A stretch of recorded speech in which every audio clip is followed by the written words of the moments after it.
Hello दोस्तों। Kantara chapter 1 जल्द ही सिनेमाघरों में रिलीज होने वाली है।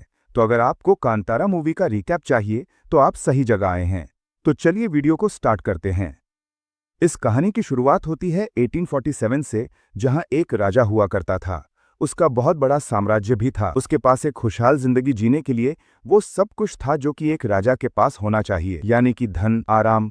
मगर इन सब के बावजूद भी राजा के पास सिर्फ एक चीज की कमी थी, और वो थी मन की शांति। राजा को अजीब सपने आते थे और वो सो नहीं पाता था। कई सारे मंदिरों में भगवान को सोना चढ़ाना, गरीब लोगों को खाना खिलाना और बहुत सारे भले काम कर लेने के बावजूद भी राजा को अपने मन की शांति नहीं मिल पा रही थी। परेशान होकर वो एक साधु के पास जाता है, जो कि उसे शांति का रास्ता दिखाता है। वो उससे कहता है कि ये तुम्हें खुद ब खुद मिलेंगी, बस तुम्हें सिर्फ चलते जाना होगा। इसलिए राजा अपने परिवार और अपनी प्रजा को पीछे छोड़कर आगे निकल जाता है अपने मन की शांति के लिए। वहां से निकलकर वो कई सारे तीर्थ स्थलों पर जाता है, नए नए गांवों में जाता है, काफी सारे साधु, महात्माओं और ऋषियों से मिलता है, मगर फिर भी उसे वो शांति नहीं मिलती है। और अब उसे ये समझ आ चुका था कि इस धरती पर तो उसे अपने मन की शांति नहीं मिलने वाली है। इसलिए वो सब छोड़कर एक जंगल की ओर आगे बढ़ जाता है, ताकि वो अपनी पूरी जिंदगी वहीं पर बिताए। तभी अचानक उसे जंगल में एक आवाज सुनाई देती है। राजा को उससे डर नहीं लगता, उसे ये लगता है कि उसके माता पिता उसे पुकार रहे हैं।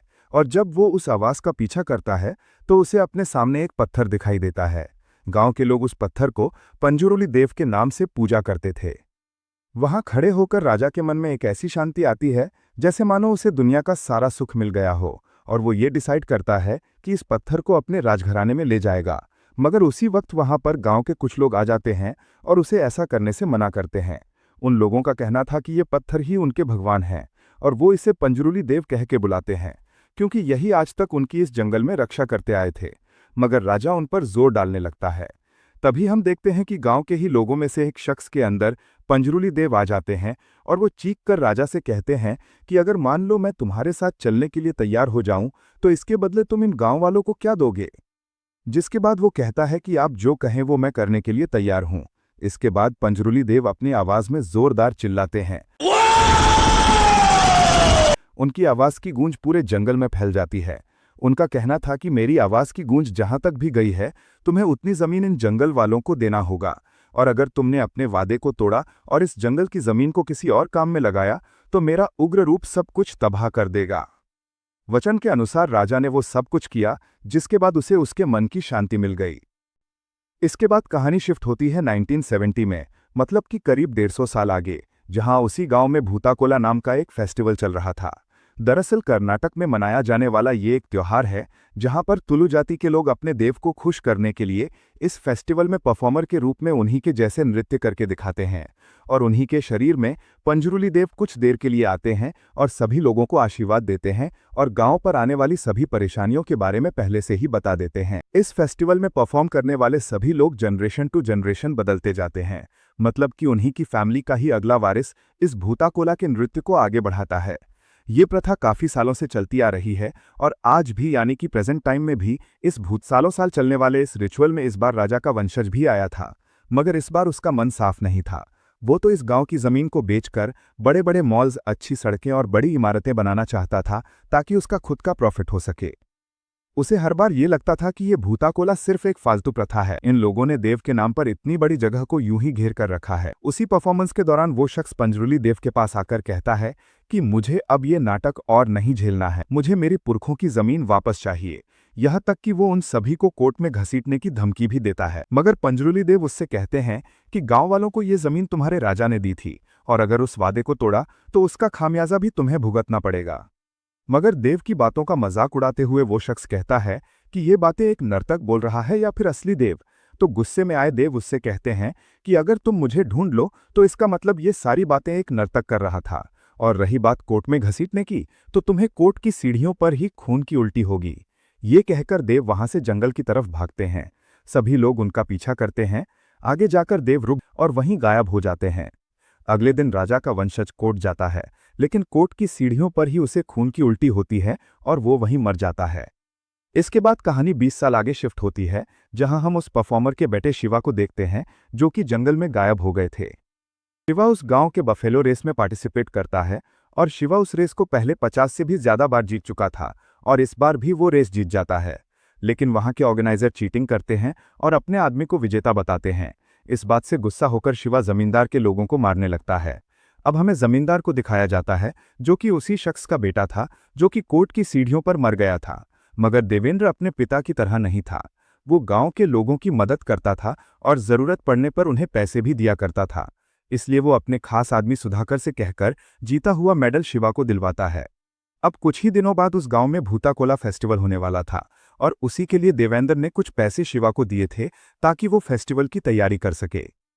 अब भूताकोला शिवा को ही करना था, पर जब से उसके पिता गायब हो गए थे तो उसका डर शिवा के अंदर से कभी गया ही नहीं, और इसी वजह से अब उसके चाचा का बेटा गुरुवा इस फेस्टिवल में पार्ट लिया करता था।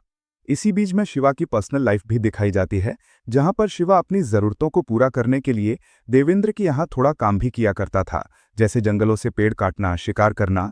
इसी वजह से वो खुश होकर हमेशा उसे कुछ पैसे दे दिया करता था। फिर एक दिन गांव में मुरली नाम का इंस्पेक्टर आता है। वो बहुत स्ट्रिक्ट और ईमानदार पुलिस वाला था।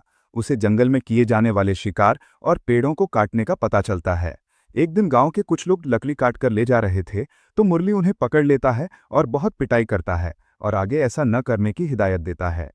धीरे धीरे करके समय आगे बढ़ता है और भूताकोला फेस्टिवल का दिन आ जाता है, जिसके लिए गांव के कुछ लोग जंगल की लकड़ी काटकर अपने रास्ते से घर जा रहे थे। मगर मुरली उन्हें फिर से देख लेता है और वो उन्हें ऐसा करने से रोक देता है। अब ये सारे लोग आकर शिवा को इस बात को बताते हैं। इसके बाद सीन शिफ्ट होता है रात में, और यहाँ पर सभी लोग इस फेस्टिवल को मनाने के लिए पार्टिसिपेट करते हैं और पटाखे फोड़ते हैं। गुरुवा पंजरुली देव बनकर अपना परफॉर्मेंस दिखाता है, मगर इतनी सारी पटाखों की आवाज सुनकर फॉरेस्ट इंस्पेक्टर को ये लगता है कि जंगल के जीव परेशान हो रहे होंगे, इसलिए वो इसे रोकने के लिए इस फेस्टिवल में आ जाता है और शिवा के साथ उसकी बहस हो जाती है। शिवा उसे कहता है कि ये फेस्टिवल हम कई सालों से मना रहे हैं, अगर ये फेस्टिवल रुका तो हमारे देव बुरा मान जाएंगे। जबकि मुरली को उनके देव से कोई लेना देना नहीं था। हालांकि उसके पुलिस वाले की गांव के ही थे और वो उसे समझाते हैं कि सर इस वक्त यहां से चलना ही ठीक रहेगा, इस शिवा को तो हम बाद में कभी देख लेंगे। वहीं हम लीला को देखते हैं, जो कि शिवा का बचपन का प्यार था। लीला ने शहर जाकर फॉरेस्ट गार्ड की ट्रेनिंग ली थी और वक्त आ चला था उसे जॉब करके पैसे कमाकर अपने घर वालों की हेल्प करने का। अगले दिन हम देखते हैं कि लीला अपने पिता के साथ शिवा के घर पर आती है। लीला के पिता शिवा से कहते हैं कि उसकी बेटी को यहाँ पर कोई काम मिल जाए तो अच्छा होगा। इस पर शिवा कहता है कि मैं अपने जमींदार जी से बात करके लीला को फॉरेस्ट गार्ड में लगवा दूंगा। जब लीला अपने फर्स्ट डे पर ऑफिस जाती है तो वहां उसे पता चलता है कि आज मुरली पूरे गांव के बाहर फेंसिंग लगवाने वाला है। मुरली का मानना है कि जो भी गांव के लोग जंगल की जमीन को यूज कर रहे हैं वो उससे बाहर निकल जाएं, क्योंकि जंगल सिर्फ जानवरों के रहने के लिए है, ना कि इंसानों के कब्जे के लिए। यहाँ सभी गांव के लोग आकर उसका विरोध करते हैं और कहते हैं कि अगर तुम यहाँ पर एक बाउंड्री लगा दोगे तो जो लोग इतने सालों से रह रहे हैं वो कहाँ रहेंगे। इसी बीच शिवा भी वहां पर पहुंच जाता है और मुरली के साथ उसकी लड़ाई हो जाती है। कुछ गांव वाले जो कि पुलिस के साथ थे वो सभी मिलकर शिवा को बांध देते हैं, और रात को जब लीला अपनी जॉब से घर वापस लौटती है तो शिवा को वहीं बैठा पाती है। वो उसके लिए खाना लेकर जाती है, मगर शिवा उस खाने को ठुकरा देता है और कहता है, तुमने पुलिस वालों के साथ मिलकर गांव के खिलाफ खड़ी रही, क्या इसलिए मैंने तुम्हारी नौकरी लगवाई थी। लेकिन लीला करती भी तो क्या, वो तो मजबूर थी, उसे तो अपना काम करना ही पड़ता, लेकिन अंदर से वो गांव वालों के लिए ही सोच रही थी। अगले दिन सभी गांव के लोग अपनी जमीन को बचाने के लिए देवेंद्र के पास जाते हैं। देवेंद्र कहता है, ठीक है, मैं पुलिस से तुम्हारे घर को बचा लूंगा, तुम लोगों को अपनी जमीन के लिए यहां पर साइन करना होगा। उसी वक्त गांव का एक आदमी जमींदार के घर को देखते हुए अंदर चला जाता है। तभी देवेंद्र का आदमी आकर उसे चांटा मारता है और उसे अशुद्ध कहकर बाहर निकाल देता है।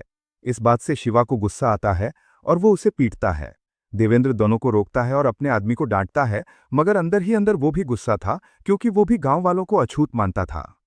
फिर हम देखते हैं कि शिवा अपने दोस्तों के साथ जंगल में पेड़ काटने जाता है, पर सुधाकर ये बात जाकर फॉरेस्ट ऑफिसर मुरली को बता देता है और वो दोनों मिलकर शिवा को पकड़ने जंगल की ओर आते हैं।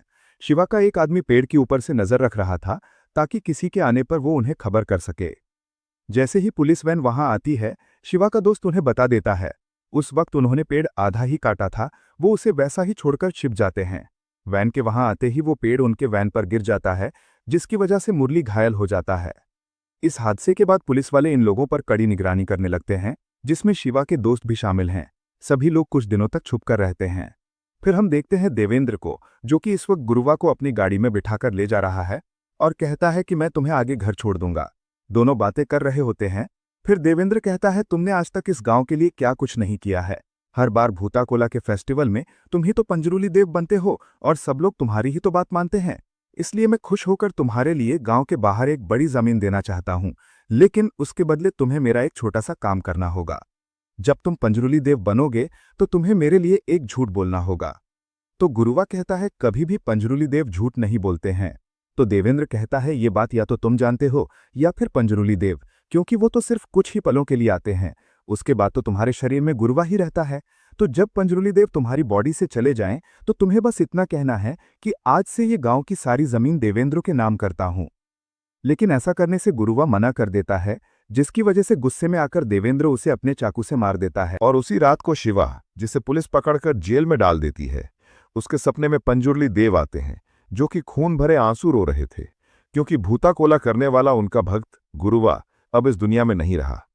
इसके बाद देवेंद्र खुद गांव में गुरुवा के घर जाता है और शोक जताता है कि आखिर इस भले इंसान के साथ ऐसा किसने किया। जिस पर गुरुवा के पिता कहते हैं, जिस किसी ने भी ऐसा किया है वो खून की उल्टियां करके मरेगा।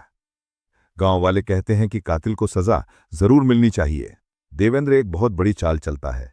वो शिवा को जेल से छुड़ा लेता है और उसे रात को पार्टी पर बुलाता है और उसके मन में ये बात डाल देता है कि जिसने तुम्हारे भाई गुरुवा को मारा वो और कोई नहीं बल्कि फॉरेस्ट इंस्पेक्टर मुरली है।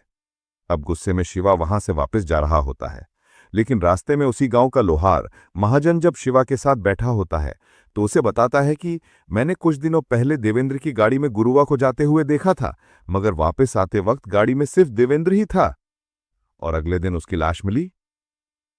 इन दोनों की बातें सुधाकर सुन लेता है और शिवा को मारने आ जाता है। फिर इन दोनों के बीच एक क्लासिक फाइट सीन दिखाया जाता है। अगले दिन ये खबर पूरे गांव में फैल जाती है कि जिसने गुरुवा को मारा वो कोई और नहीं बल्कि देवेंद्र था। इसी के साथ उसने इन सभी की जमीन धोखे से हड़प ली थी। सभी मदद के लिए मुरली के पास जाते हैं। अब यहां मुरली, जो कि हमेशा से जंगल की जमीन को प्रोटेक्ट करना चाहता था, जब उसे पता चलता है कि अगर ये सारी जमीन देवेंद्र के हाथ में चली गई तो वो इस पूरे जंगल को ही खत्म कर देगा, और वो भी गांव वालों के साथ हो जाता है। देवेंद्र अपने गुंडों को बुला लेता है, वहीं दूसरी ओर गांव वाले होते हैं और मुरली अपनी पूरी पुलिस टीम को बुला लेता है, जिसके बाद हमें एक और शानदार फाइट दिखाई जाती है। एक तरफ देवेंद्र इस पूरे गांव को खत्म करके इस जमीन को हड़ियाना चाहता था, वहीं दूसरी ओर मुरली इस पूरे जंगल को प्रोटेक्ट करना चाहता था, जिसमें उसका साथ देता है शिवा और गांव वाले। इस लड़ाई में शिवा बुरी तरह से घायल हो जाता है और बेहोश होकर जमीन पर गिरता है तो उसका सर एक पत्थर से टकराता है, जिसकी वजह से उसका खून निकलने लगता है। गांव वालों को लगता है कि शिवा मर चुका है और तभी इस कहानी में आता है एक बहुत बड़ा टर्निंग पॉइंट। ये वही पत्थर था जो 1847 में राजा को मिला था। मतलब ये वही पत्थर पंजरूली देव थे जो हमेशा से इस गांव की रक्षा करते थे। फिर हम देखते हैं कि शिवा के शरीर में पंजरूली देव आ जाते हैं अपने सबसे उग्र रूप में। फिर हमें एक बेहतरीन सिनेमा देखने को मिलता है। शिवा देवेंद्र को खत्म कर देता है। इसके बाद हम देखते हैं कि अब शिवा इस गांव के भूताकोला फेस्टिवल में पार्टिसिपेट करता है और पंजरूली देव बनकर एक बेहतरीन नृत्य भी करता है। वहीं हम लीला को भी देख पाते हैं, जो कि इस वक्त प्रेग्नेंट है। फिर शिवा उसी जगह पर जाता है जहां उसके पिता गायब हुए थे और वो भी गायब हो जाता है। फिर हमें एंड क्रेडिट सीन में शिवा के बेटे को दिखाया जाता है, जो कि आने वाले नए चैप्टर में आगे दिखाया जाएगा। तो दोस्तों, ये था रिकैप कांतारा मूवी का। आई होप आप सबको ये पसंद आया होगा। तो वीडियो को लाइक करें और चैनल को सब्सक्राइब करना ना भूलें।